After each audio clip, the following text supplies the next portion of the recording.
कुछ लोगों की स्ट्रगल BMW में होती है, उनकी शुरुआत फिल्म के टॉप 2-3 डायरेक्टर्स देश के शुरुआत होती है। मैं 250 ऑडिशन दे के आया हूँ। अभी तो सबको आउटसाइडर बनना है।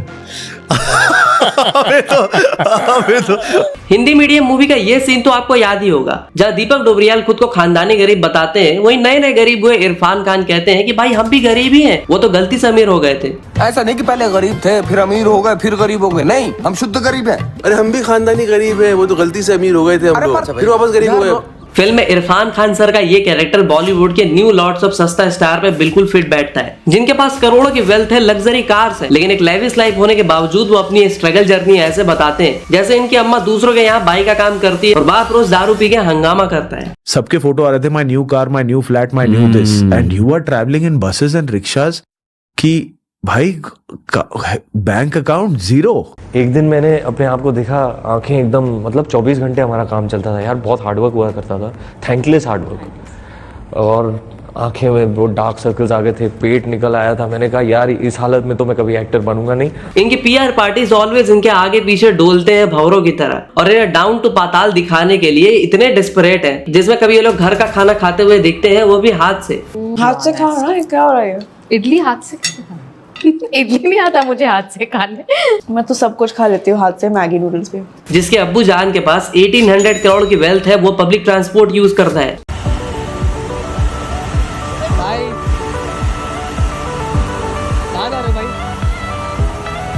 नवाब की बेटी मनी पे जोक्स करके खुद को कंजूस बताती है। I promise you, मुझे नहीं लगता कि मुझसे ज्यादा कंजूस इंसान आप कहीं भी देख पाओगे। घर पे टूटी थाली रखना, मतलब इनकी PR पार्टी इनके खाने से लेकर हगने तक का पूरा ध्यान रखती है कि भाई किसी भी तरह से ये लोग मिडिल क्लास लगे। तो अगर किसी दिन ये लोग लोटा लेके विनोद की तरह खेत में बैठे दिख जाए तो मैं नहीं चौंकूंगा। और ये सब कुछ किस लिए? बस इस उम्मीद में कि ऑडियंस इन्हें अपने बीच का समझ ले, इनसे रिलेट कर पाए। पहले स्टंट सिर्फ नेता लोग करते थे, खासकर चुनाव के टाइम पे। गरीबों के घर जाके प्याज रोटी खाना, रोने लग जाना, पानी में मछली पकड़ने के लिए कूद जाना, मतलब खुद को उनके बीच का दिखाना और चुनाव के बाद उसी जनता की बीच से फाड़ देना। तो आज की वीडियो में यही pretend to be middle class की बीमारी पे विस्तार से चर्चा करेंगे और सबके धागे खोलेंगे। और हाँ, अगर आपको लगता है कि ये नेपो किड्स ही इस तरह की 2 रुपीस की घटिया कहानी बुनते हैं तो भाई नादान हो आप। तो आज इस फेक स्ट्रगल वाली स्टोरी की शुरुआत कैसे हुई थी, इसके अलावा ऐसे ऐसे स्टार्स के बारे में भी आपको बताएंगे कि आपका भी इनसे कुमार विश्वास उठ जाएगा। तो इस वीडियो में काफी काले राज खोले हैं, तो वीडियो डिलीट होने की पूरी संभावना है, तो भाई दबा के शेयर पहले ही कर देना। तो सबसे पहले स्टार्ट करते हैं सुमंतर गली से भागी स्ट्रगलर नंबर 1, जिनके लिए सुनो ना संगे मरमर गाने की अगली लाइन बिल्कुल फिट बैठती है। तो इंडियन सिनेमा जितनी पुरानी कपूर खानदान से अनिल कपूर जैसे सुपरस्टार की बेटी सोनम कपूर, और आज आनंद आहूजा की बीवी जिसकी खुद की वेल्थ 4000 करोड़ की है। खैर, जब 2007 में सोनम अगेन एक और कपूर यानी कि रणवीर के साथ दिया जलाती हैं, यानी ये दोनों मिलकर डेब्यू करते हैं फिल्म सावरिया से। हाँ, ये वही फिल्म होती है जिसमें रणवीर खोल खोल के अपनी नींबू मिर्ची ऑडियंस को दिखाते हैं। तो ऐसे एक बार राजकुमार राव और सोनम मीडिया के कैमरों के सामने होते हैं और राजकुमार राव सोनम से पूछ लेते हैं कि आप तो फिल्मी फैमिली से हैं, आपको पहली फिल्म के लिए कितना स्ट्रगल करना पड़ा था। तो सोनम कहती है कि गाँव घिस घिस के मैंने संजय लीला भंसाली की फिल्म ली थी, 5 साल लगे थे भाई, 5 साल।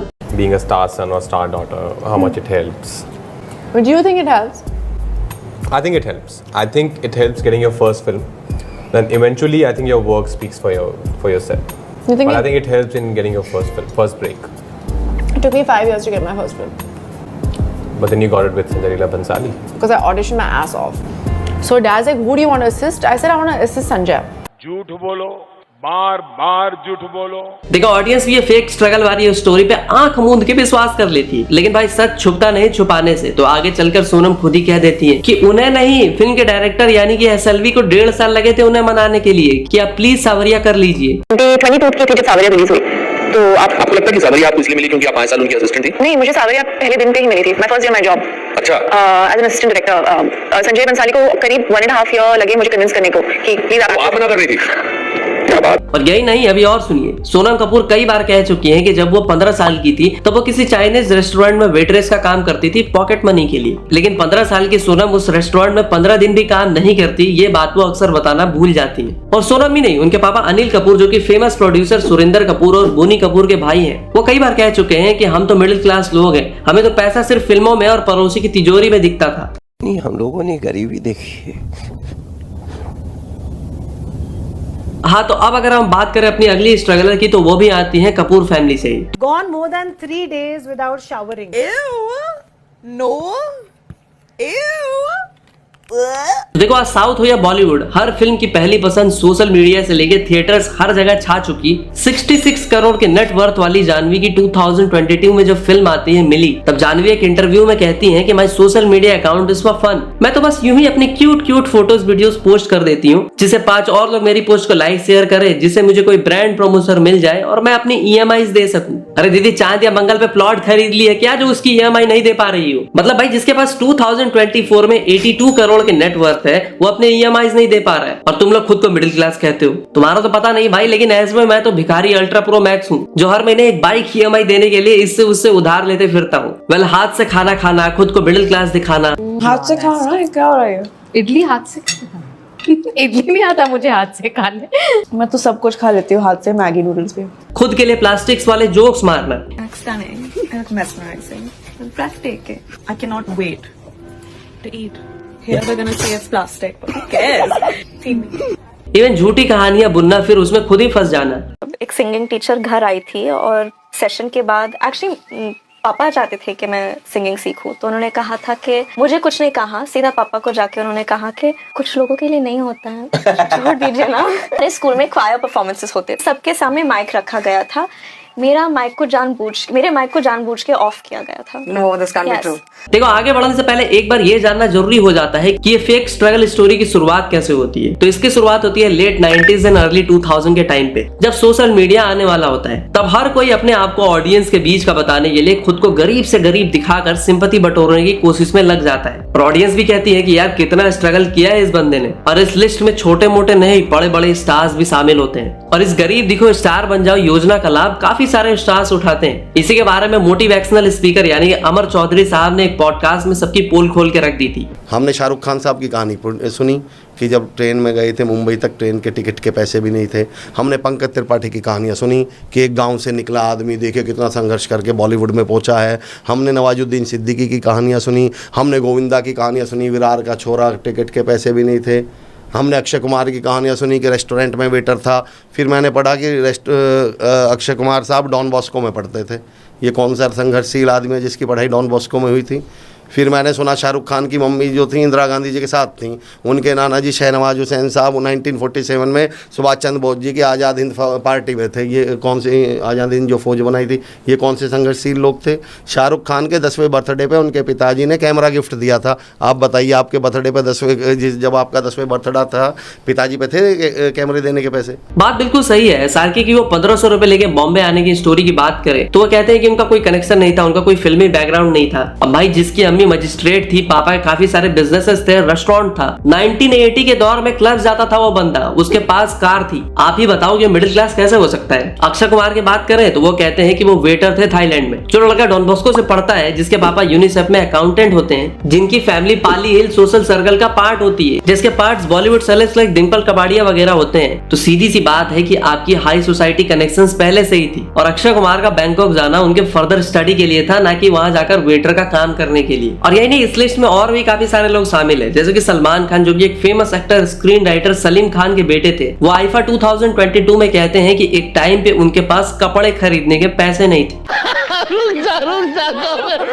देखो, no hate for anyone, they have been the finest actor and stars. उनकी एक्टिंग और स्टारडम की यहाँ पे बात ही नहीं हो रही, यहाँ पे बात हो रही है फैब्रिकेटेड स्टोरीज की। तो 90s के दौर में ये झूठी कहानियां इसलिए चल जाती थी क्योंकि उस टाइम पे सोशल मीडिया एग्जिस्ट नहीं करता था, और स्टार्स जो कहानियां बनाते थे पब्लिक उस पे आंख मूंद के विश्वास कर लेती थी। वरना इससे पहले स्टार्स का मतलब होता था जो आम जनता से बिल्कुल अलग होता है, उनकी लाइफ स्टाइल से लेकर उनके लग्जरियस कार्स, लेविस पार्टीज, महंगे वॉचेस, कपड़े, परफ्यूम, मतलब एक आम आदमी बस इस चीजों के बारे में सोच सकता था। और ये स्टार्स कभी अपनी झूठी कहानियां सुनाकर, अपनी स्ट्रगल जर्नी बताकर खुद को ऑडियंस के बीच का नहीं बताते थे, जैसे कि राजेश खन्ना, देवानंद एक्सेट्रा। खैर, ऐसा कहा जाता है ये पहले साहित्य समाज का दर्पण यानी आईना थी, और आज उस चीज को सिनेमा ने रिप्लेस कर दिया है। इसलिए स्ट्रगल स्टोरी सुना के लोगों पे इमोशनल अत्याचार करना ये सिर्फ बॉलीवुड तक सीमित नहीं रह जाता। आगे चलकर इंडियन रियलिटी शोज वाले भी देखते हैं कि भाई ये तो बड़ी अच्छी चीज है, पहले लोगों को इमोशनल करो, फिर बिना ज्यादा एफर्ट लगाए उनका पूरा अटेंशन ले लो और दबा के टीआरपी बनाओ। Reality shows like Indian Idol, Bigg Boss always always has a serious allegations of stage emotional moments, manipulated stories and direct judges और contestant to behave in a certain ways to maximize viewer engagement. Sonu Nigam, Mini Mathur, Sunidhi Chauhan ने publicly acknowledge किया कि हाँ ये shows पूरी तरह से manipulated and scripted होते हैं, जहाँ की contestant की struggle journey को और भी बढ़ा चढ़ा के दिखाया जाता है। जो स्टॉक्स जैसे YouTube shows बनते हैं जहाँ लोग अपनी अपनी struggle journey को पूरा मिर्च मसाला लगा के ऑडियंस को पेश करते हैं और once again ऑडियंस उसे एक्सेप्ट भी कर लेती है। इसीलिए आज सोसाइटी में हर कोई भिंडी रोना रोते हुए आपको दिख जाएगा कि भाई मेरी कहानी सुनोगे तो रोते रोते दिन से रात हो जाएगा। हाँ, तो अब अगर बात करें अपनी स्ट्रगलर नंबर 3 की, तो वो है नवाब की बेटी द कंजूस लेडी सारा अली खान। तो ये हैंडसम का क्या मतलब है? मतलब middle class people handsome and good looking नहीं हो सकते? ये सही बात बोली है, ये लड़की ने सही बात बोली है। भैया ये 400 रुपए की रोमिंग के लिए रिचार्ज नहीं करवाती। मैंने मिस कॉल नहीं दिया, लेकिन मैंने डेटा रोमिंग नहीं ली इस बार। और जब हम अरे यार ये 400 रुपए का डेटा रोमिंग नहीं लेती है। But how much is the roaming package? 3,000 for Vodafone. So come on, 3,000 for one day. I might as well use hotspot. But मैं एक दिन के लिए आई हूँ, 10 दिन का मुझे क्या? 1,000 rupees. This was 6,000 rupees, Janvi. That was 12,000. That's half. बहुत पैसे बचा लिए। विकी कौशल को इसलिए डांट लगा देती है कि भैया तुमने 1,600 रुपए की चड्डी, सॉरी मेरा मतलब टॉवल कैसे खरीद लिया। वंस अगेन 82 करोड़ के नेटवर्थ और सैफ अली खान की बेटी अगर इतना कंजूस हो सकती है, ये किसी ने सोचा भी नहीं था उनकी पीआर टीम को छोड़कर। और सारा ही नहीं, इनके अलावा अनन्या से लेकर पलक तिवारी, आलिया भट्ट, हर किसी ने एक फेक स्ट्रगल की दरिया में डुबकी लगाई और पार भी हो गए। शॉप्स में बार्गेन करना। I'm shopping like a 5-year-old. कितने का है? ये 950 का 500 में मिल जाएगा? 500 में नहीं आएगा। आएगा आएगा नहीं आएगा 290। इतना छोटे 290 का 190 भैया। एक मिडिल क्लास की तरह लाइट शॉप करने के लिए झगड़ा करना। दोनों किस बात पे झगड़ते हो घर पे? जब मैं लाइट्स बंद नहीं करती हूँ, बिजली बचाने के लिए मैं झगड़ा करता हूं उनके साथ। पैसे और बिजली बचाने के, ये मोस्टली पैसे बचाने के लिए। और स्ट्रगलर अनन्या का तो चलो ठीक है, उनका स्ट्रगल सबने देखा है, लेकिन उनके पापा चंकी पांडे तो स्टार से पैसे लेके रिटर्न तक नहीं करते, वो भी 4,000 रुपए। 4 साल हो गए मुझसे 4,000 उधार लिए, अभी तक वापस नहीं दिए। 4,000, ये तो 4 रुपए वापस नहीं करता। नहीं करता है। चीची आपसे कभी लिया इसने कुछ पैसा वैसा? अरे ये दे तब ना ये। चलो ये तो हो गए वो लोग जिनके पेरेंट्स ऑलरेडी फिल्मी फैमिली से थे, तो उनकी झूठी कहानी ऑडियंस पचा नहीं पाई। लेकिन अब बात करते हैं भेड़ की खाल में बैठे भेड़ियास की, जिन्होंने हमेशा से खुद की स्ट्रगल जर्नी का बखान हर जगह किया, खुद को मिडिल क्लास बताया, लेकिन उनकी सच्चाई कुछ और ही निकली। जिसमें नंबर 1 पे है टेस्ट ड्राइवर की सिस्टर, जिनकी स्ट्रगल जर्नी ने मुझे इस वीडियो को बनाने के लिए मजबूर कर दिया। अरे अब भी नहीं समझा? अरे मैं बात कर रहा हूँ दिशा पाटनी की। इन्होंने अभी रिसेंटली कहा था कि जब ये बॉलीवुड में आई थी तब इनके पास सिर्फ 500 रुपए थे और इन्हें पता नहीं था कि आगे क्या होगा। और दिशा इतनी मिडिल क्लास है कि यूपी बरेली में इनके पापा छोटे मोटे डीएसपी थे और उनकी माँ तो बस एक मामूली सी हेल्थ इंस्पेक्टर थी। अब बात करें अपने अगले डिस्गाइज स्ट्रगलर की, जिनके पापा के पास तो इतने पैसे नहीं होते थे कि वो उन्हें foreign trips like Indonesia, America business class में ले जा सके। रणवीर सिंह कोई आउटसाइडर नहीं है भाई, इसके कनेक्शंस कहाँ हैं आप खुद ही सुन लो। रणवीर सिंह को इंडस्ट्री में ऐसे लॉन्च किया गया था कि आउटसाइडर है, फैमिली से नहीं है वगैरह। सोनम कपूर का कजन है वो, संदीप मारवापुरी फिल्म सिटी नोएडा उनके घर की है। अर्जुन कपूर कजन है रणवीर सिंह का। नहीं, हाँ जी यार एक बात बता, यशराज प्रोडक्शन तुम्हें लॉन्च कर देगी भाई आके, तुम आउटसाइडर हो। इसके अलावा कृति सरन की बात करें तो उनकी स्ट्रगल जर्नी की भी बहुत बातें होती है, जिन्होंने अब तक 15 फिल्में की है, जिसमें से 7 फ्लॉप्स एंड डिजास्टर रही हैं। कृति सरन के पापा एक सीए हैं और उनकी माँ एक फिजिक्स प्रोफेसर है। ऊपर से किसी तरह से वो अनन्या पांडे की रिलेटिव यानी कि कजिन भी है। So yes, I would agree with the fact that there are a lot more struggles and you have to prove yourself a lot many more times in the beginning to achieve a certain point which someone who has the backing of a name or whatever or getting films on a platter. इसके बाद आते हैं विकी कौशल भैया, जो कि कहते हैं कि भाई एक टाइम पे वो 10,000 के लिए स्ट्रगल करा करते थे, उनके पास बिल्कुल पैसे नहीं होते थे। यहाँ और उस समय मतलब एड में कितने मिलते थे? 10,000 पर डे, 15,000 पर डे। तो मुझे लगता था यार 10,000 की नौकरी मिलने में मेरे को मतलब सीरियसली पसीने छूट रहे हैं कहाँ। और इंजीनियरिंग छोड़ के नो, वो बोलने में बड़ा अच्छा लगता है कि नो प्लान भी, पर तब मुझे जेन्युइनली ऐसा पता रहा था जब व्हाट्सएप ग्रुप पे सबके फोटो आ रहे थे, my new car, my new flat, my new this, and you are travelling in buses and rickshaws, कि भाई बैंक अकाउंट। जबकि सच्चाई तो ये है कि उनके पापा शाम कौशल एक वेल नोन एक्शन डायरेक्टर और स्टंट कोऑर्डिनेटर थे। हाँ ये बात सही है कि उनके पापा कोई बहुत बड़े स्टार नहीं थे, लेकिन बॉलीवुड का पूरा इनसाइड आउटसाइड उन्हें अच्छे से पता था। फिर भी आप अपनी स्ट्रगल जर्नी को मिर्च मसाला लगा के हमेशा पोर्ट्रे करते हो, और मुझे लगता है कि ये सब एक्चुअली काफी सारे स्टार्स करना भी नहीं चाहते। ये सब कुछ उनके पीआर एजेंसी उनसे करवाती है कि मालिक प्लीज ऐसा कर लो अगर स्टार बनना है, रेलेवेंट रहना है। और उन्हें वही बड़े बड़े स्टार्स के एग्जाम्पल दिए जाते हैं कि देखो फलाना स्टार ने भी झूठी कहानी बनाई थी, आज देखो वो कितने बड़े सुपरस्टार है। ऑडियंस का क्या, वो तो हुतिया है, कल भूल जाएगी। वहीं आउटसाइडर्स लाइक नवाजुद्दीन सिद्दीकी से लल्लन टॉप के इंटरव्यू में पूछा जाता है कि आप कैसे मुंबई आए, क्या आपको भी स्ट्रगल करना पड़ा था, क्या आप भी ट्रेन स्टेशन पे सोए थे क्या, जिसपे उनका जवाब लाजवाब होता है। तो ऐसे जैसे अगेन जैसे आपने कहा ना कि फिल्मों में दिखाते हैं सिनेमा थाना कैसा है, अस्पताल कैसा है, तो वैसे ही हम लोगों ने सिनेमा में ये भी देखा है कि जो एक्टर्स जाते हैं वो एक रात छत्रपति शिवाजी टर्मिनस पे सोएंगे, है ना, फिर एक रात फुटपाथ पे सोएंगे, फिर वो किसी फिल्म स्टूडियो के बाहर चौकीदार से बात कर रहे होंगे, ऐसे कास्टिंग के लिए भटक रहे होंगे। ऐसा होता है क्या?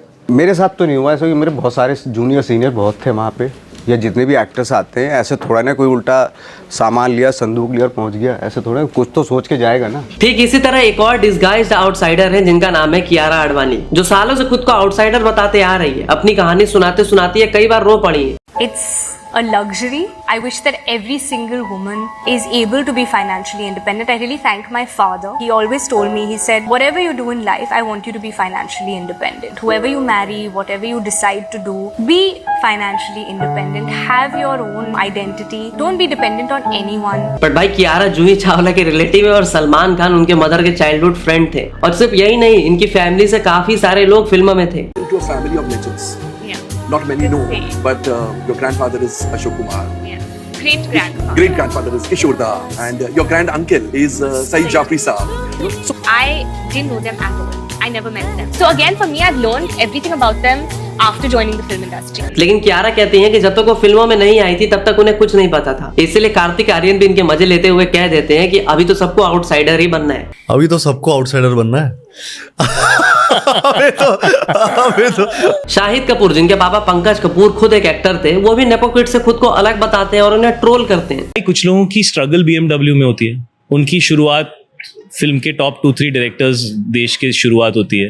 मैं 250 ऑडिशन देख के आया हूँ। देखो यार, लिस्ट काफी लंबी है। हर कोई अपने स्ट्रगल को पॉडकास्ट से लेके इवेंट्स पे बताते फिर रहा है। और आज कौन नेपो किड है कौन नहीं है ये भेद कर पाना काफी मुश्किल हो चुका है। कोई थोड़ा बड़ा नेपो किड है तो कोई मिडिल क्लास नेपो किड है तो कोई गरीब नेपो किड है। और जो नेपो किड नहीं है वो भी प्रिविलेज्ड होने के बाद भी मिडिल क्लास होने का नाटक कर रहे हैं। हाँ, ये बात सही है कि टॉप नॉच स्टार्स के लौंडे जो होते हैं उनको ब्रेक यूं ही मिल जाता है और इससे कोई दिक्कत भी नहीं है। काफी सारे नेपो किड्स आज एक सुपरस्टार है, जिसमें ऋतिक, शाहिद, सलमान, बहुत सारे लोग शामिल। लेकिन दिक्कत तब होती है जब आप अपनी झूठी कहानी सुना सुना के लोगों को इमोशनल करते हो, फेक मिडिल क्लास वाली हरकतें करते हो। भाई आप स्टार हो, स्टार की तरह रहो ना। इसीलिए आज के टाइम पर अगर मुझे कोई स्टार लगता है तो वो रणवीर कपूर ही है। बंदा इधर उधर पॉडकास्ट में नहीं जाता, सोशल मीडिया से बिल्कुल दूर रहता है। उसका एक ही कॉन्सेप्ट है कि मुझे देखना है तो भैया थिएटर आके पैसे दे के देखो। वैसे आपको ये वीडियो कैसी लगी कमेंट में बताओ, और हाँ कोई और टॉपिक या सजेशन हो तो वो भी बताओ। और वीडियो डिलीट होने से दबा के शेयर मारो। तो मैं मिलता हूँ आपसे अगली वीडियो में, तब तक के लिए हर हर महादेव।